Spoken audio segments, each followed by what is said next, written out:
ఈ దానియేలు యూదుడై ఉండి ఈ బబులోను సామ్రాజ్యానికి రావాల్సి వచ్చిందంటే కొందరు చేసిన తప్పిదాల వల్ల, కొందరు అవిధేయత వలన బబులోను సామ్రాజ్యానికి చెరగా రావాల్సి వచ్చింది, బానిసగా రావాల్సి వచ్చింది దానియేలు. ఏది ఏమైనప్పటికీ అతను బానిసగా ఉన్న, యూదుల మధ్యలో ఉన్న, ఆత్మీయుల మధ్యలో ఉన్న, ప్రార్థనా పరుల మధ్యలో ఉన్న, ఎక్కడున్నా తన కలిగి ఉన్నది ఒకటే, దేవునితో గడపడానికి అతను సాగులు చెప్పలా. మొట్టమొదటిగా అయ్యో నా స్వజనులను విడిచిపెట్టి నా కాని దేశానికి నేను వచ్చేసాను కదా అని దేవుని ప్రార్థించటం అతను మర్చిపోలా, దేవునితో మాట్లాడటం అతను మర్చిపోలా. రోజుకు ముమ్మారు ప్రార్థించేవాడంట. అతను బానిసగా వచ్చిన దానియేలు ఆ దేశానికి ప్రధానమంత్రి కావడానికి గల ప్రధాన కారణం ఏంటంటే దేవుని ఎడల అతనికి ఉన్న విశ్వాసం మొదటిగా, రెండవది ప్రార్థన పట్ల అతనికి ఉన్న అంకిత భావం, రెండవది, మూడవది దేవుని చిత్తానికి లోబడే మనస్తత్వం. తను అంత జ్ఞానం కలిగిన వాడిగా, ఒక బానిసగా వచ్చిన ఒక బానిస ఆ దేశాన్ని పరిపాలించేవాడిగా ఎదగడానికి గల ప్రధానమైన కారణాలు ఇవే. ఈ మూడు కూడా తను ఏం చేసినాయి అంటే తనను జ్ఞానవంతుడిగా నిలవబెట్టినాయి. ఆ జ్ఞానం ఏం చేసిందంటే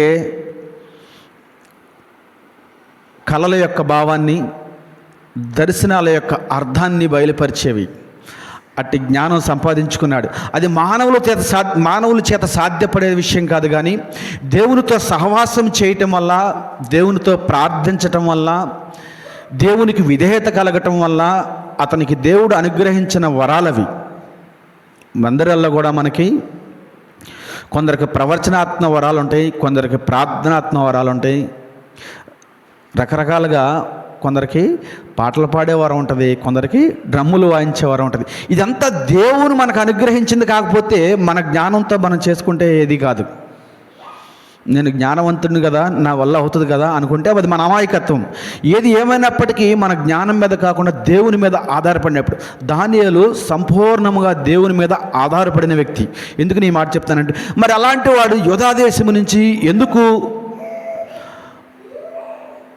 ఈ బబులోను సామ్రాజ్యానికి రావాల్సి వచ్చిందంటే, కొందరు రాజులు అవిధేయత వలన,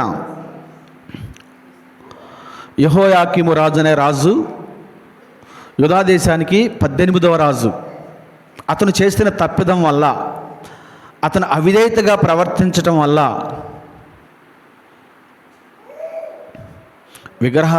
విగ్రహారాధనే ప్రోత్సహించాడంట.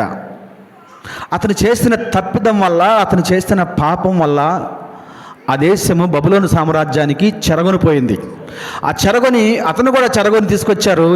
యెహోయాకీమును కూడా, అతనితో పాటుగా ఈ దానియేలుని మరికొందరు జ్ఞానుల్ని తీసుకొచ్చి బందీలుగా బంధించారు. అక్కడ బంధించబడిన ఆ దానియేలు, అయ్యో ఏమిటయ్యా, నీకు నమ్మకంగా బ్రతుకుతున్నాను కదా, నీ యందు విధేయత కలిగి జీవిస్తున్నాను కదా, నీకు రోజుకు 3 సార్లు ప్రార్థిస్తున్నాను కదా, నువ్వు నాకు ఇచ్చిన గిఫ్ట్ ఏంటయ్యా, కాని దేశంలో తీసుకొచ్చి చెరసాల్లో పడేస్తావా అని తన ప్రార్థనా జీవితాన్ని నిర్లక్ష్యం చేయలా, తన భక్తి జీవితాన్ని పక్కన పెట్టలా. అతను చెరసాల్లో ఉండి కూడా రోజుకు ముమ్మారు ప్రార్థించేవాడంట. అందుకనే దేవుడు ఏ దేశానికి బానిసగా వెళ్ళాడో అదే దేశంలో ప్రధానమంత్రిగా నిలవబెట్టిన తర్వాత ఇక్కడ రాజులు మారుతూనే ఉన్నారు. ఆ దేశం నుంచి ఈ దేశానికి వచ్చాడు. మొట్టమొదట నెబుకద్నెజరు పరిపాలించాడు. అతను కొద్ది కాలం పరిపాలించాడు. అతని పరిపాలనలో కూడా ఇతను సలహాదారుడుగా ఉండేవాడు దానియేలు. అతని టైం అయిపోయింది, అతని అవిధేయత వలన అతని టైం అయిపోయింది, అతను వెళ్ళిపోయాడు. అతని కుమారుడైన ఎవెల్ మెరోదక్, ఈ పేరు విన్నారు ఎప్పుడన్నా? ఎవెల్ మెరోదక్ నెబుకద్నెజరు కుమారుడు. ఇది రికార్డ్ అంటే రాజుల గ్రంథం, 2వ రాజుల గ్రంథము 25వ అధ్యాయము 27వ వచనంలో ఉంటాడు. ఇతను పరిపాలించింది చాలా తక్కువ సమయం అయినప్పటికీ ఇతను ఒక మంచి రాజానే అనుకోవాలి. ఇతని సమయం కూడా అయిపోయింది. ఇతను వెళ్ళిపోయాడు, హత్య చేయబడ్డాడు. కొన్ని రాజకీయ ఒత్తిళ్ళ వల్ల, కొన్ని స్వలాభాలతో, స్వార్థపరులు అతను హత్య చేశారు. ఆ తర్వాత ఇంకొక రాజు వచ్చాడు. అతని మనవడు, నెబుకద్నెజరు మనవడు. 5వ అధ్యాయం మొట్టమొదటి రోజున ఉంటుంది. బెల్షాజర్ ఇతని పరిపాలనలో కూడా రాజకీయ సలహాదారుడుగానే ఉండేవాడు. ఇక్కడ మనం గమనించాలి, రాజులు మారుతున్నారు, కానీ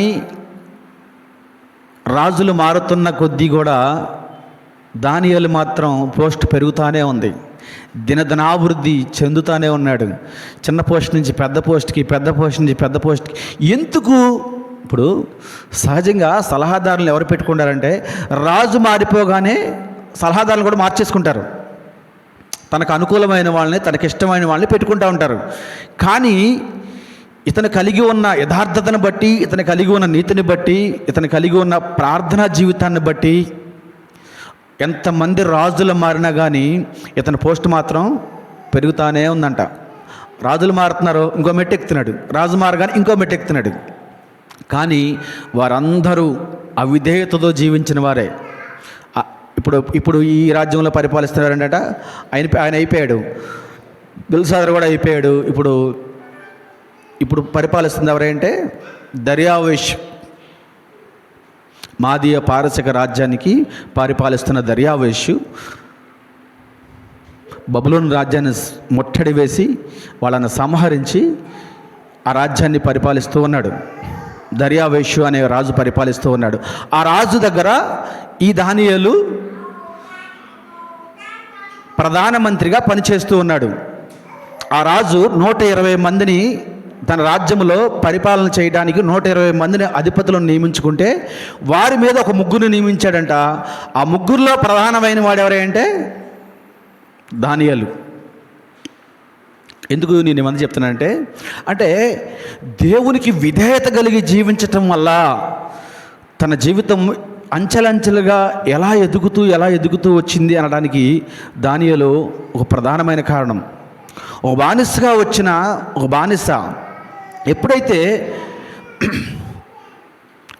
మనం గమనించాలి, ఈ 123 మందిలో కూడా ప్రధానమైన వాడు దానియేలు.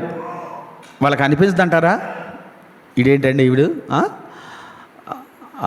పరాయి దేశం నుంచి వచ్చి మనందరి మీద పెత్తనం చేస్తున్నాడు, మనందరి మీద అధికారిగా ఉంటున్నాడు, వీడేమి చేయలేకపోతున్నాడు, ఎందుకంటే వీడు రాజుకి ఇష్టమైన వాడిగా ఉన్నాడు.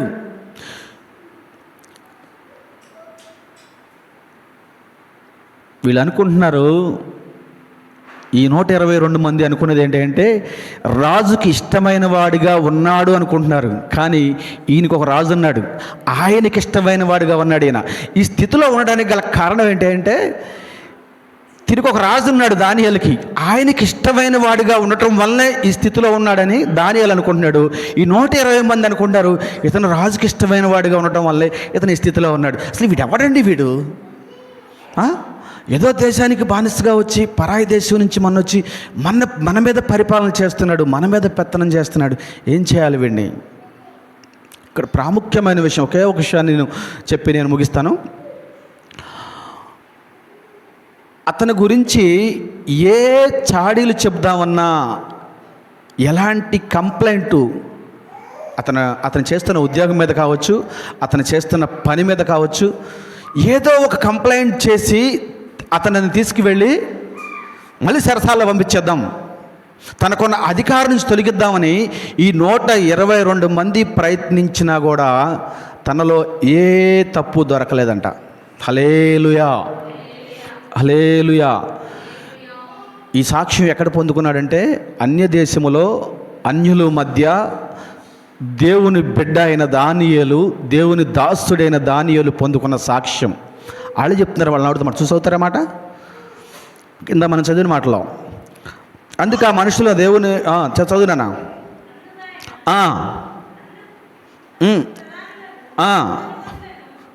ఎక్కడ 5వ వచనం మొట్టమొదట 6వ అధ్యాయం 5వ వచనం. అందుకు ఆ మనుష్యులు ఉమ్, విషయమంతనే గాని ఉమ్, మరి ఏ విషయమందును ఉమ్, అతనిలో ఉమ్, లోపము కనుగొన ఉమ్. లేవును. కనుగొనలేమనుకొనిరి. హలే ఆ ప్రధానులు ఉమ్, అధిపతులు ఉమ్. రాజునొద్దకు సందడిగా కూడి వచ్చి ఇట్లా హల్లెలూయా. చూసారా, అతని దగ్గర ఉన్నది ఒకే ఒకటంట. ఏమిటంటే అందరూ విగ్రహాలను ఆరాధిస్తూ ఉంటే అతను ఒక్కడే దేవుణ్ణి ఆరాధించేవాడు. రాజు కూడా విడిచిపెట్టేశాడు.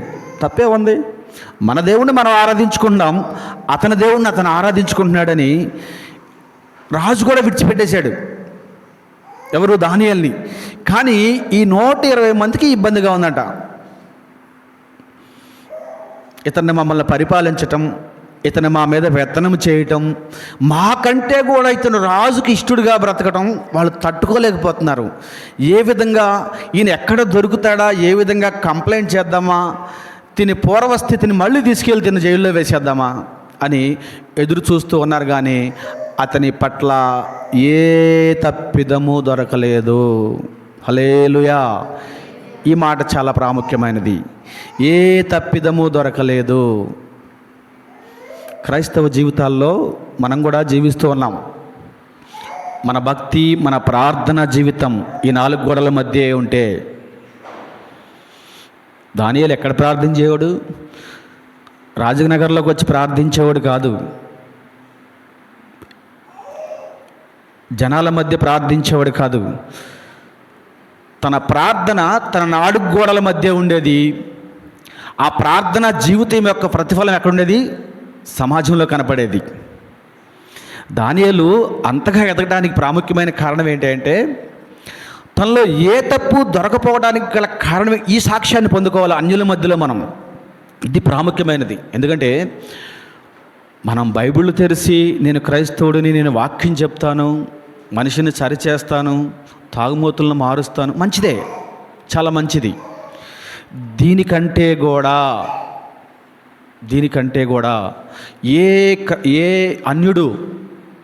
ఏ అన్యుడు మన ప్రవర్తన చూసి కానీ, మన మాట తీరు చూసి కానీ, మన నడకలను చూసి కానీ, ఏ ఒక్కడైనా వీళ్ళు ఆదివారం క్రైస్తవులే కానీ రా బాబు, వీళ్ళు చేసేయన్ని అబ్బో మనం చెప్పలేములే, నోరు తెరిస్తే ఒక వారం రోజులు మొహం కడగనోడి దగ్గర ఉన్నంత వాసన వస్తుంది. ఒక వారం రోజులు ఎవరైనా మొహం కడగపోతే అతనితో మాట్లాడితే ఎంత స్మెల్ వస్తే అంత స్మెల్ వస్తుంది అన్నట్టుగా, అలాంటి సాక్ష్యాన్ని మనం పొందుకుంటే మన ప్రార్థనా జీవితం, మన భక్తి జీవితం అంతా వ్యర్థమే. ఎందుకు ఈరోజు మనము ఉన్న స్థితి నుంచి ఉన్నతమైన స్థితికి వెళ్ళలేకపోవడానికి గల కారణం ఏంటంటే మన భక్తికి, మన దైనందిన జీవితానికి రెండు పార్ట్లు, పార్ట్ ఏ, పార్ట్ బి అయిపోయింది. కానీ దానియేలు భక్తి, దానియేలు ప్రార్థనా జీవితం ఎలాంటి సాక్ష్యాన్ని పొందుకుందంట? తనలో ఒక్క తప్పు కూడా, అసలు మనిషి అనేవాడు ఏదో ఒక తప్పు చేస్తాడు, ఏదో ఒక తప్పు చేయకుండా ఉంటాడా? కానీ 120 మంది అతన్ని తప్పును పట్టుకోవడానికి ప్రయత్నం చేస్తుంటే ఒక్క తప్పు కూడా దొరకలేదంట. కానీ ప్రతి క్రైస్తవుడు మనం దేవునికి, నామానికి మహిమకరంగా ఎప్పుడు జీవించగలమంటే మనం ప్రార్థనా జీవితాన్ని కొనసాగిస్తున్నప్పుడు, లేక క్రమం తప్పకుండా దేవుని సన్నిధికి వెళుతున్నప్పుడు దేవుడు మన బట్టి సంతోషించడు, కానీ మన సాక్షి జీవితాన్ని బట్టి దేవుడు ఆనందిస్తాడు. మనం ఎలా జీవిస్తామన్నది ఆయనకి ప్రధానం. మనం మందిరాలు కట్టుకుని వాక్యాన్ని బోధించి గంటలు ప్రార్థనలు చేసి మనం పాటలు పాడేది ఎందుకంటే మన హృదయమును మార్చుకోవడానికి, లోకము నుంచి వేర్పరచబడిన వారం, దేవుని చేత ఎన్నుకోబడిన వారం, ఒక ప్రత్యేకమైన జీవితాన్ని జీవించకుండా, ఒక ప్రత్యేకమైన సాక్ష్యాన్ని, ఒక బలమైన సాక్ష్యాన్ని, దేవుని నామానికి మహిమకరంగా జీవించే జీవితమైన సాక్ష్యాన్ని మనం పొందుకోకుండా గుంపులో గోవిందులాగా బ్రతుకుతూ, నలుగురిలో బ్రతుకుతూ, అందరూ ఉంటున్నారు మనం ఉంటున్నాం అన్నట్టుగా మనం జీవించినట్లయితే, మనలో ఎలాంటి ప్రత్యేకత లేనట్లయితే, అన్యులు చూసి మనని ఒక సాక్ష్యం, అరే వాళ్ళు దేవుని బిడ్డలు, జీవం కలిగిన దేవుని బిడ్డ. ఈ రాజు చెప్తాడండి, ఒక అన్యరాజు చెప్తాడు, దేవుని కలిగిన జీవం కలిగిన దేవుని బిడ్డ అని, దేవుని కుమారుడా, దేవుని దాసుడా అని అన్యరాజు ఒక దానియేలును చూసి సాక్ష్యం చెప్తాడు. అలాంటి సాక్ష్యాన్ని మనం కానీ పొందుకోలేకపోతే మనం ఎంత ప్రార్థించినా, ఎంత వేడుకున్నా శుక్రవారం, శనివారం, ఆదివారం ఎక్కడన్నా మీటింగ్ జరిగితే వెళ్ళిపోయి, ఎక్కడన్నా ప్రార్థన జరిగితే వెళ్ళిపోయి, ఎన్ని గృహ కూడికలు పెట్టుకున్నా అన్నీ వ్యర్థమే. నాకు తెలిసి మనం ఈ లోకంలో జీవించే జీవితంలో మన సాక్ష్యం సరైనది కాకపోతే అది ఎవరి మధ్య ఉండాలంట? క్రైస్తవుల మధ్య కాదు సుమా. ఎందుకంటే మనం క్రైస్తవుల మధ్య ఎలాగో సిస్టర్ అంటాం, బ్రదర్ అంటాం. మన పిలుపు చాలా తీయగా ఉంటుంది.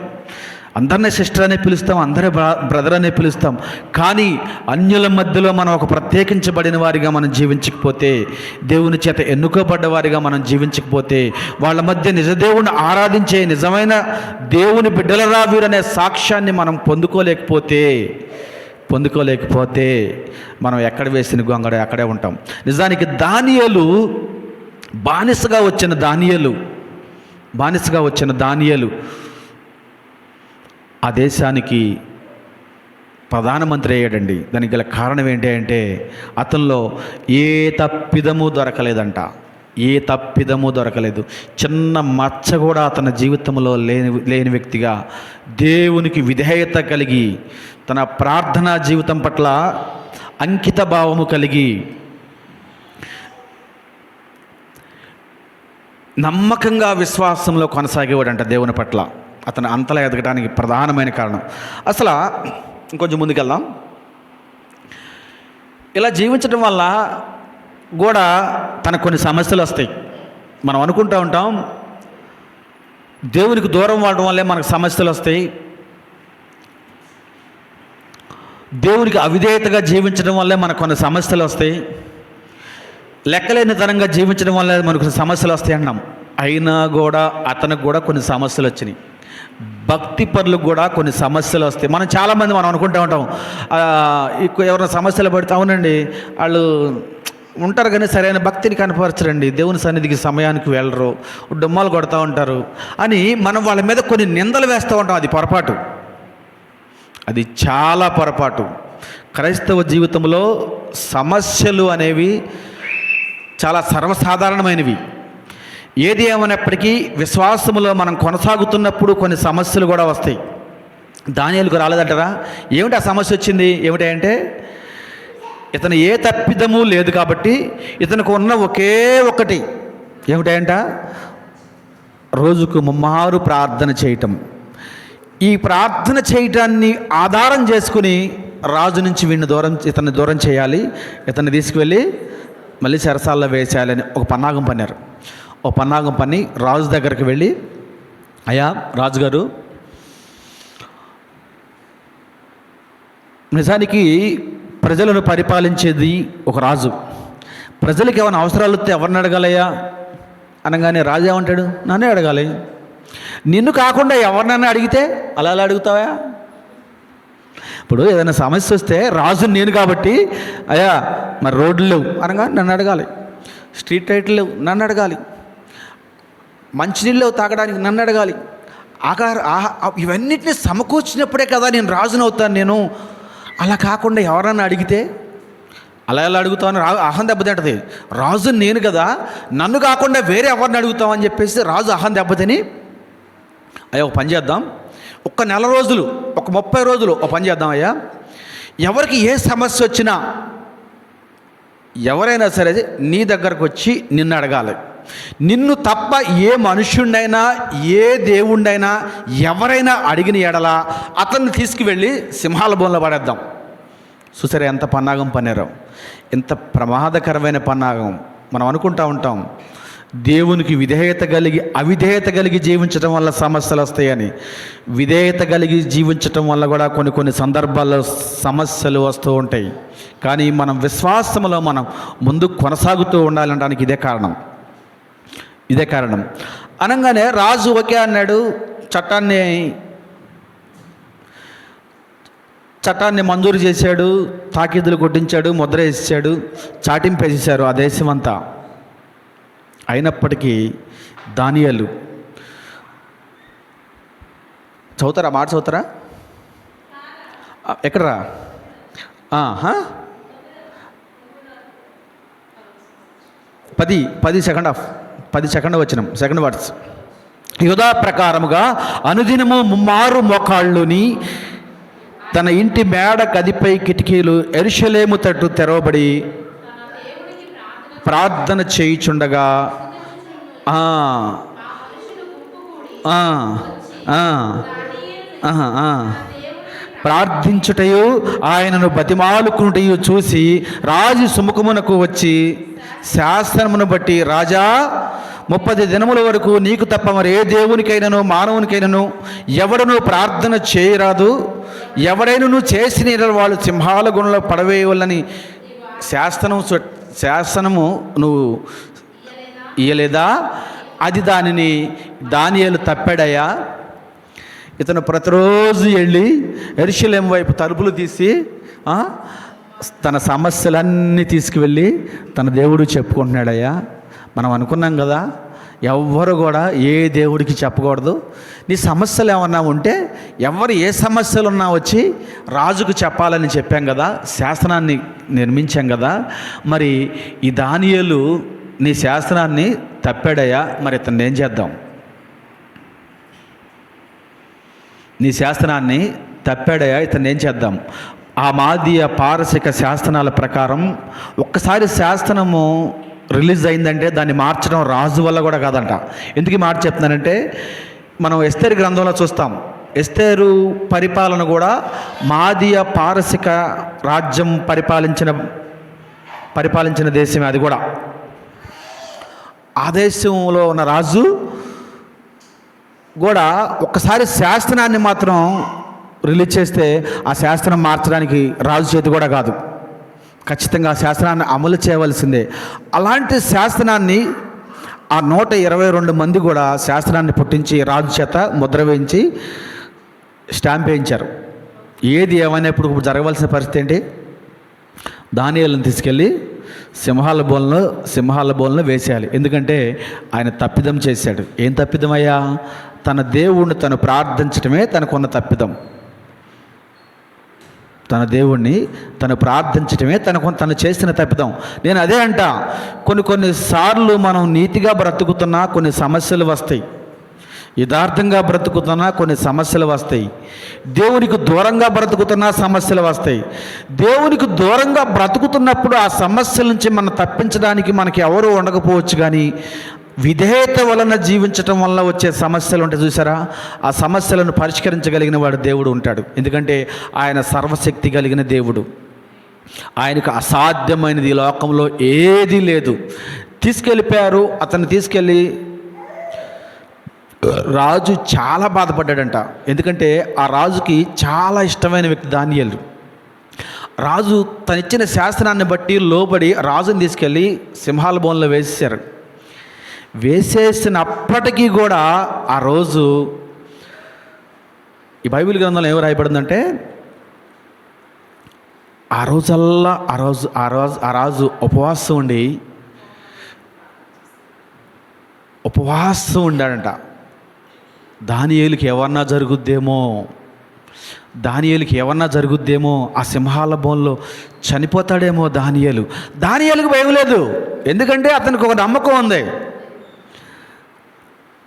నా దేవుడు నాకున్నాడు. కానీ ఇక్కడ మీరు గమనించారో లేరో, చాలాసార్లు అంటారు ఆ సింహాల బోన్లో దానియేలు మోకరించి ప్రార్థన చేశాడు అని.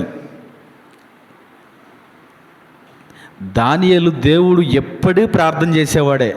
ఇక్కడ మనం గమనించాల్సిన విషయం, దానియేలు రోజుకు ముమ్మారు దేవుణ్ణి ప్రార్థించేవాడే. కానీ దేవుణ్ణి ఎరగని ఒక రాజు దానియేలు గురించి చింతపడటం, దానియేలు గురించి ఉపవాసం ఉండటం, దానియేలుకి ఏమైనా అపాయం జరుగుద్దేమో, ఏదైనా ప్రమాదం జరుగుద్దేమోనని కలవరపడ్డాడు చూసారా, అది ప్రాముఖ్యమైంది. అది దేవునికి ఇష్టమైంది. దానియేలుని బట్టి కాదు, కానీ ఆ రాజుని బట్టి దానియేలుని కాపాడాడని నేను అనుకుంటా. ఇలాంటి సాక్ష్యాన్ని మనం పొందుకోవాలి ఈ లోకంలో. ఇప్పుడు దానియేలుని సింహాల బోన్లో వేసినప్పుడు రాజు అంతలా వేదన పడటానికి, అంతలా బాధపడటానికి అంతలా ఉపవాసం ఉండి ప్రార్థించడానికి గల కారణం ఏమిటంటే దానియేలు యొక్క మంచితనం, దానియేలు యొక్క నిజాయితీ, దానియేలు యొక్క పరిశుద్ధత, దానియేలు యొక్క యథార్థత, ఇవే అతని జీవితాల్లో లేకపోతే అందరిలాగానే ఆ 120 మందిలో లాగానే ఇతను కూడా ఒక మామూలు వ్యక్తిగా అలా ఉన్నాడు అనుకోండి, రాజు అంతలా ఇబ్బంది పడేవాడు అంటారా, అంతలా బాధపడేవాడు అంటారా దానియేలు గురించి? అతను పోతే ఇంకోటి వస్తాడు, కరువు వచ్చారండి, రాజు తలుచుకుంటే దెబ్బలు కొదవా ఏంటి? ఈరోజు జ్ఞానం కలిగిన వాళ్ళు చాలామంది ఉంటారు, కానీ ఒక నిజాయితీపరుడు, ఒక యథార్థవంతుడు, ఒక పరిశుద్ధుడు, దేవుని యందు భయభక్తులు కలిగిన వాడు. అందుకే ఆయన ఏమంటాడు తెలుసా? 16 వచనం దానియేలు దగ్గరికి వెళ్ళి, తెల్లవారి పొద్దున్న లేచాడు, ఇంకా చీకటి పడగానే వెలుగు రాకముందే పరుగున దానియేలు యొక్క ఆ యొక్క సింహాల గుహ దగ్గరికి వెళ్ళిపోయి, చెమ్మ చీకటిగా ఉంది లోపలంతా, బయట నుంచి తొంగి చూస్తున్నాడు, ఎవరు కనపట్ల, లోపల సింహాలు కనపట్ల, దానియేలు కనపట్ల, అంతా చీకటిగా ఉంది, ఇంకా వెలుగు రాలా. అప్పుడు అంటున్నాడు వెళ్ళిపోయి, చూడండి నాకు మాట చూద్దాం అది, నీవు అనుదినము తప్పక సేవించుతున్న నీ దేవుడైనా నిన్ను ఎప్పుడు అంతగా అది కదరా, ఇది ఎప్పుడు చెప్తున్నాడంటే ఈ మాట, దానియేలు సింహాల బోన్లోనికి వెళ్ళే ముందు రాజు దానియేలును బలపరుస్తూ ఉన్నాడు. అయ్యా నీకేం కాదు, నీ దేవుడు నిన్ను ఖచ్చితంగా రక్షిస్తాడు. ఇది ఎవరు చెప్పాలండి ఈ మాట? దానియేలు చెప్పాలి ఈ మాట. నాకేమొద్దు రాజా, నువ్వేం చింతించకు, నువ్వేం బాధపడకో, నాకేమి కాదు. నువ్వు అనుకుంటున్నావు నన్ను సింహాల బోన్లో వేస్తావని. నా దేవుడు గొప్పోడయ్యా, సర్వశక్తి కలిగిన దేవుడయ్యా. నువ్వు సింహాల బోన్లో కాదు, నువ్వు ఎక్కడేసినా నాకు జరిగేది ఎప్పటికేం రాదని దానియేలు రాజును చూసి, రాజు యొక్క విచారమైన ముఖమును చూసి రాజును బలపరచవలసిన దానియేలు. ఎందుకంటే విశ్వాసములో బలమైన వాడు కాబట్టి రాజు. ఎందుకంటే మనకున్న విశ్వాసం అన్యులకు ఉండదండి. మనం ధన్యులు ఎందుకయ్యామంటే విశ్వాసములో ఖచ్చితంగా మనం బలమైన వారం. మనకున్న విశ్వాసం వాళ్ళకు ఉండదు కాబట్టి వాళ్ళు సహజంగా బలపడుతున్నప్పుడు మనం దేవుని ఎరిగిన బిడ్డలుగా, విశ్వాసులుగా వాళ్ళని బలపరచాలి. కానీ ఇక్కడ రాజే దానియేలును బలపరుస్తున్నాడు. దానియేలు, నువ్వు సేవించుతున్న దేవుడు గొప్పవాడయ్యా, నువ్వేం భయపడకు, నీకేం కాదు.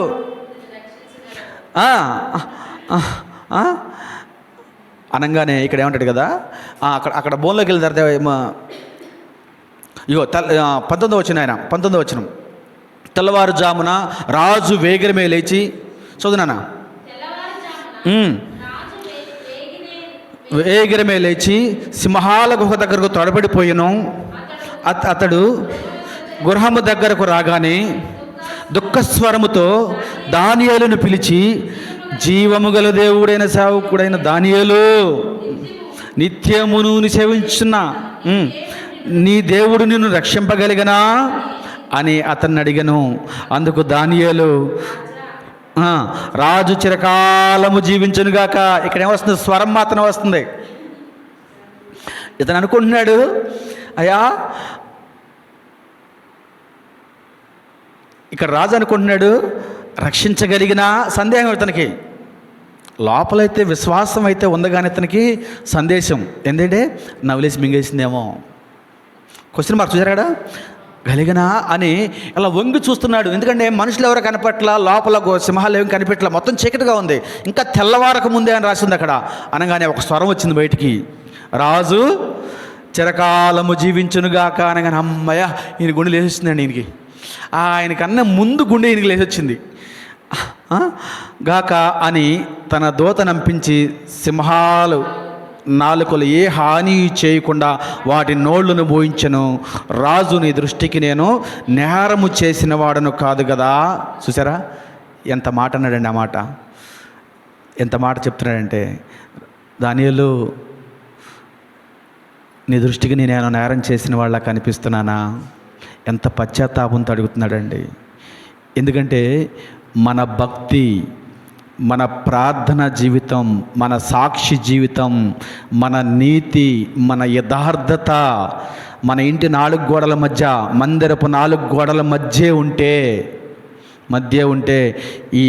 ఈ ప్రార్థన, ఈ భక్తి, ఈ దేవుని నామాన్ని మహిమపరచబడలేవు.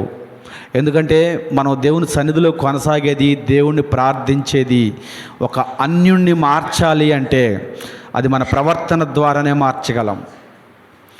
దేశమంతా మారిందండి. ఆ రోజు ఏమన్నాడు తెలుసా? ఆ రాజు ఏమన్నాడు తెలుసా?